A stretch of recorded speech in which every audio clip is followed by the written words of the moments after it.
Hello everybody, my name is Beverly Law. Welcome to imagination. Today we're going to be talking about the Ten of Swords.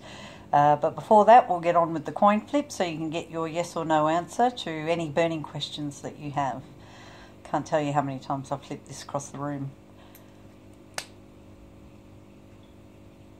Today the answer is yes. Okay, so this is actually an ancient method of divination from Russia, which was one of the first places in Europe they started with the tarot and divination. So this is actually very effective, and I hope your answers are coming through clearly for you, and whatever you need you get from them. So on with the Ten of Swords. So everyone's been through that. The Ten of Swords is where you feel betrayed beyond any words being able to express. You feel stabbed in the back. There's manipulation being used against you as a tactic, and you finally found out. That's when the Ten of Swords hits. The Ten of Swords itself, that behaviour could have gone on years, could have gone on months, it doesn't really matter. But with the Ten of Swords, that means it's finally dawned on you what is going on in your world, and it's there to basically end something. And it is an end, and it's a very brutal end, because you've made your way through the whole sword suit somehow and managed to have ignored this one factor, and then fate steps in at the end and hits you with those Ten of Swords. And it is most brutal in that it only takes one sword to kill a person, it doesn't take 10. But that's indicative of the amount of times and the amount of chances you've had to either see or address this situation, and then the brutality comes in and closes off the matter once and for all.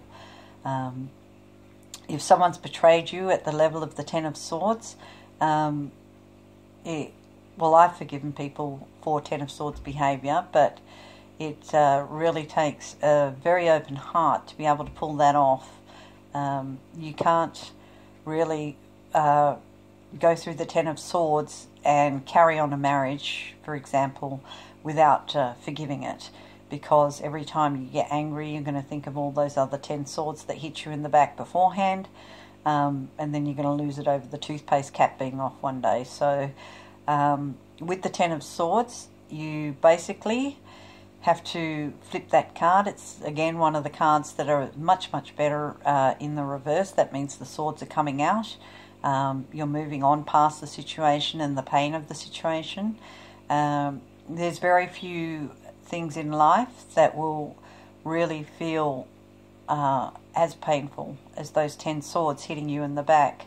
And that's someone who you've trusted, loved, chances are, and really put your faith in, and they have betrayed you. There's no other way to say it, and it's no half-measure betrayal. It is a full betrayal, and a very painful one at that. When you get the Ten of Swords, and say you've been with a partner for a very long time, and those 10 swords hit you, it's so devastating because you're aghast at how they could have done such a thing. That's really what the Ten of Swords is about, is the shock of this betrayal is so intense because of the amount of trust and faith you put in a person, for them to do the right thing by you. And if they've come along and you put all this faith and trust in them all this time, and especially in long-term marriages, and then you find out someone who you thought you knew, or fancied the idea of having to know, is not who you thought they were. They're actually completely opposite to what you believed them to be. And that's really shocking, and it's disintegrating for the soul to go through that. And between the Three of Swords and the Ten of Swords in a matrimonial relationship, there's so little that can be done about that fear of betrayal.